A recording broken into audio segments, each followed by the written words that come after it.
Dears welcome को सभी तिमी सेफ्टी चैनल को जय बजरंग बाली समस्त को नमस्कार। आज आम हनुमान चालीसा पाठ करवा पानी पींतु और आप जहाँ इच्छा करेंगे ताहा पाइबे। हनुमान चालीसा पाठ करंतु पानी पींतु और आप जहाँ इच्छा करेंगे जहाँ भी इच्छा करेंगे ताहा पाइबे। चलतु केमती करवा। हनुमान चालीसा पाठ करंतु माने पानी को अभिमंत्रित करी पानी पींतु। आमे सब प्रतिदिन हनुमान चालीसा पढ़ुचे किंतु आमे पाखरे पानी ग्लास रखुनी। आज मुझे कहूँ शुणु। हनुमान चालीसा पाठ करंतु पानी को अभिमंत्रित करी पानी पींतु। यही पानी पीवा द्वारा कौन हुए आम समस्त संकट दूर हो, दरिद्रता दूर हो। तापर आपन जदि चाकरी प्राप्ति अच्छी चाकरी इच्छा करते एटा पाइपर पारना चाकरी पाऊना एटा कले निश्चय चाकरी पाइबे। तापरे जदि आपण विवाह जदि विलंब हो विवाह डेरी हो विवाह पुत्र या बर कन्या ठीक हो पारुनी ताहले एटा को एई उपाय को करिवे। तबे धार करज अधिका करचंती किसी सुझबार पंथा देखा जाउनी रास्ता पाऊना एटा ए उपाय करि परिबे। जदि आपनक भितरे जेते भी नकारात्मक ऊर्जा अच्छी जेते भी नकारात्मक शक्ति अच्छी सेटा भी दूर करि परिबे।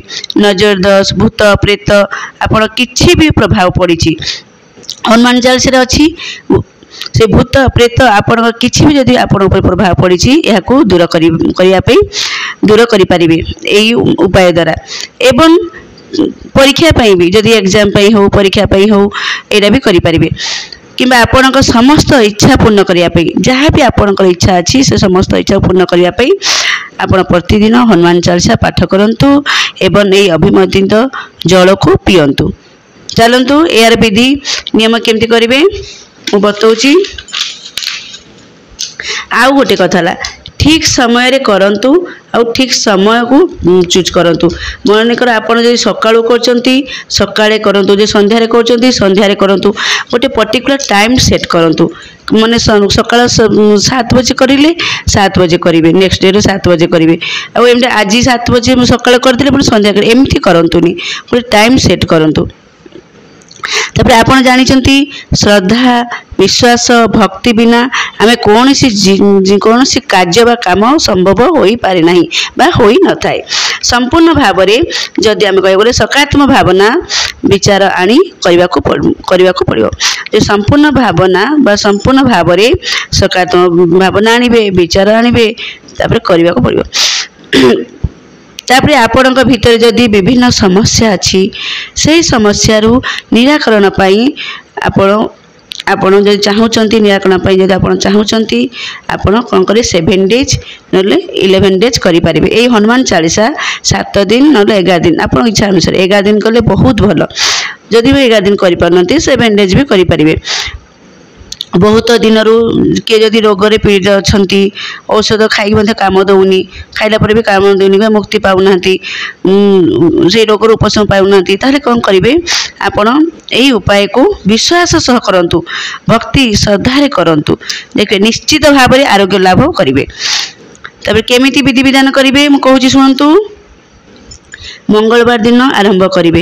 मंगलवार दिन तो आरंभ करेंगे जो दिन हनुमान को दिन होचे मंगलवार शनिवार से दिन तो आरंभ करेंगे 11 डेज करेंगे आउ 7 डेज जदि करेंगे।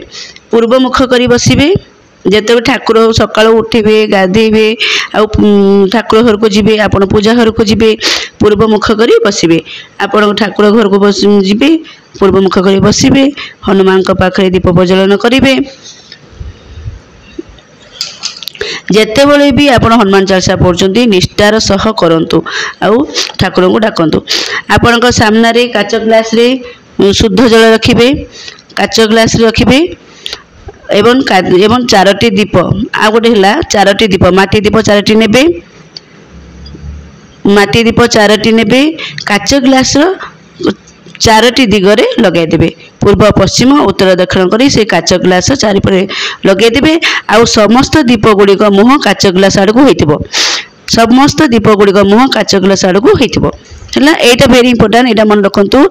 आपण कौन करेंगे ठाकुर को जी हनुमान मूर्ति आगे जमी पूजा कर पूजा करेंगे काच ग्लास पानी रखिए माटीर 4टी दीप आनिबे से काच ग्लास चारि काच ग्लासर चारिपटे है पूर्व पश्चिम उत्तर दक्षिण करी 4टा दीप रखिए कि काच ग्लास आड़ को मुहटा हो दीपर मुहटा हो धूपकाठी लगे झुणा दौर झुणा देवे श्रद्धा भक्तिपूर्ण भाव में श्रद्धार हनुमान चालीसा पाठ करेंगे कर सारा पर ये जल एबे अभिमंत्रित हो जाइए जल को चाहतु जल को गोटे लय चाहिए शांत स्थिर मन रे चाहिए आटे हसबे जल को देखी स्माइल करेंगे गोटे लय चाहतु तापर कौन करेंगे प्रभु हनुमान को स्मरण करंतु वीर हनुमान को बजरंग बाली को स्मरण करंतु एवं निजर भावना को प्रकट करी कहतु निजर मनस्कामना जहाँ भी आपण मन भावना अच्छी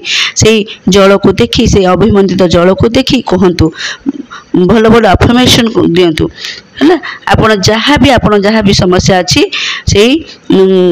से जल को चाहे कहतु जदि आर्थिक क्षेत्र समस्या अच्छी कहतु ऋण मुक्ति होगा चाहते कहतु बह क्षेत्र में विलंब हो कहतु आप धार कर्ज लगी से भी कहतु चाकरी भी इच्छा कर कहतु रोगग्रस्त जदि मुक्ति चाहते से भी कहतु से जल बा से अमृत निज इच्छा और मनस्कामना प्रकट करी कहतु मोर ए समस्या दूर हो जाओ बोली कहिबे मोर ए समस्या दूर हो जाओ कहे मोर मनोवांछा पूर्ण हो बोली कहिबे मो मन भितर सकारात्मक भावना सृष्टि हो बोली कहिबे मो मन भितर सकारात्मक भावना सृष्टि हो बोली कहिबे आ शुद्ध और सात्विक भावना जागृत हो बोली कहिबे मो मन भितर शुद्ध और सात्विक भावना जागृत हो बोली कहिबे मोर मनोवांछा पूर्ण हो बोली कहिबे मोर मनोवांछा पूर्ण हो बोली कहिबे तापरे से अमृत को पी दिंतु एमती आप 7 डेज 11 डेज करंतु 11 डेज कले बहुत भल तापरे कौन होची आपण ए जो 11 डेज करेंगे 7 डेज करेंगे आपण आमिष भक्षण करेंगे नहीं जहाँ करेंगे सात्विक भोजन करेंगे आमिष भक्षण करूँ ना जदि किसी भी निशा द्रव्य खाऊँ एभॉइड करूँ शुद्ध और सात्विक आहार ग्रहण करूँ शुद्ध और सात्विक आहार ग्रहण करूँ 11 दिन कलापर आपण भितर देखिए केते भक्तिभाव दिव्य चेतना सृष्टि होची देखिए पूरा 11 दिन भीतर चमत्कार हम आपन को पूरा फील हम नकारात्मक शक्ति आपन को तो दूर हो जहाँ भी नकारात्मक शक्ति आपन को हृदय अच्छी मन अच्छी सब दूर हो जाऊँगी सकारात्मक शक्ति पूरा भरपूर हो जाउछंती केते भल भावना आपण भितर सृष्टि करिवो तबे आपण 11 दिन भितर देखिए हनुमान को शक्ति को अनुभव करि परिबे प्रकृति रे जदि भक्ति श्रद्धार पूर्ण विश्वास सह करुँच आप हनुमान को फील करें हनुमान को शक्ति को अनुभव करें आउ जितेबले भी ए पाठ करेंगे हनुमान चालीसा आरंभ करेंगे आरंभ करने पूर्वर से आराध्य देवता श्रीराम को स्मरण करेंगे श्रीराम जय जय राम एटा करेंगे जो हनुमान स्तुति पाठ कला प्रभु एटा करेंगे आप शुणी शास्त्र रे भी कहुई आराध्य देवता को जदि आप स्मरण करुँच हनुमान चालीसा से हनुमान स्तुति पाठ शुणी था कहती शास्त्र बोली कहुई है जिते बड़े भी हनुमान चालीसा पाठ कर आराध्य देवता श्री रामचंद्र को स्मरण करेंगे श्री रामचंद्र स्मरण कले से हनुमान स्तुति पाठ शुणी था शास्त्र कहुई है एटा को करंतु लाभ पातु जहाँ भी समस्या अच्छी करंतु बहुत भक्ति श्रद्धा रे विश्वास सह करंतु देखिए पूरा मिराकिल रिजल्ट पाइबे निश्चित पाइबे पूर्ण विश्वास सह करंतु देखिए से 7 डेज 11 डेज रे आपण निजे फील करि परिबे आउ ए भिडियोटी केमती लगुच आप कमेंट्स बॉक्स जनइबे मो चैनल को नुआ देखुं सब्सक्राइब करेंगे शेयर करेंगे लाइक करेंगे बहुत परिमाण सब्सक्राइब करेंगे थैंक यू सो मच जय बजरंग बाली। Yeah.